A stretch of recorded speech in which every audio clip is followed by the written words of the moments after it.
Дякую, Володимире, за приєднання. Дуже дякую, Фуміо. Thank you so much, Prime Minister Kishida, dear leaders, and I'm pleased to greet you. First of all, I want to thank you on behalf of all Ukrainian warriors, every Ukrainian family, and our entire state for your incredibly significant support. Today in Ukraine is the day of the armed forces of Ukraine, the day of our defenders, the sons and daughters of the Ukrainian people who are now on the front. Ukraine can defend itself powerfully and repel Russian assaults, achieving necessary results thanks to your support.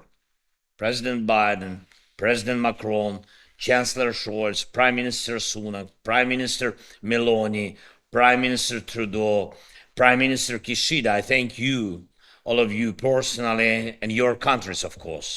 Today, due to scheduling specifics, there are no leaders of the European Union present, but I also want to acknowledge their support, President Michel and President von der Leyen. Dear friends, the spirit of Japanese presidency in the group of 7 has been very productive, and I'm confident that the Italian presidency next year will also be fruitful for Ukraine and for the protection of what unites us all, namely belief in people, in humanity, in the idea that the bright side of human nature must overcome any aggressive intentions of any dictators and war criminals. As long as the group of 7 is effective, human life will not lose. What have we achieved this year?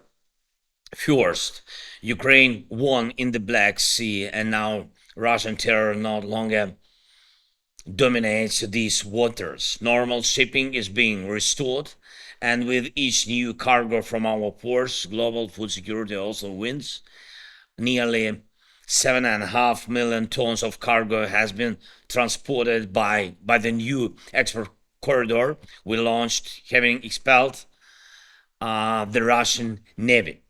Second, this winter we have a chance to win the battle of energy. Last year, Russia tried to strike Ukraine with a blackout, their missiles and Iranian Shaheeds, which became a weapon of Russian terror, tried to destroy our energy infrastructure. Now we are strengthening our air defense, particularly with your support, of course. And if we continue to do this, if we withstand this winter energetically, Russian terror will suffer one of its biggest defeats.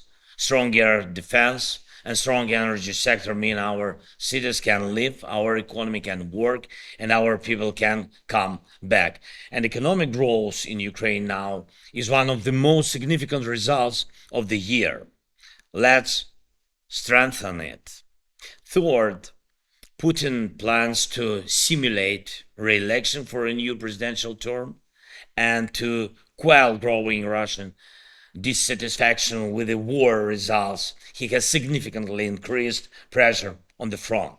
But our warriors withstand the attacks. Putin has not won any operation this year. We maintain important bridgeheads on several directions on the front line and are preparing for the next steps. And the long-range capabilities help, and long-range capabilities will help a lot. We have a realistic action strategy, and it is our efforts, with your support, of course, that can ensure Ukraine's success on the ground. Fourth, we must win the battle for motivation, the motivation of our people and all of Europe. The ongoing battle is not just about the fate of Ukraine, it's about Europe. And that's why we are working so actively to get the green light from the EU regarding the start of association negotiations. We are implementing all necessary reforms, including anti-corruption ones, and I think our partners for the relevant assistance and advice. Ukraine has fulfilled the European Commission's recommendations, and by the end of this year, we will adopt all the decision we promised.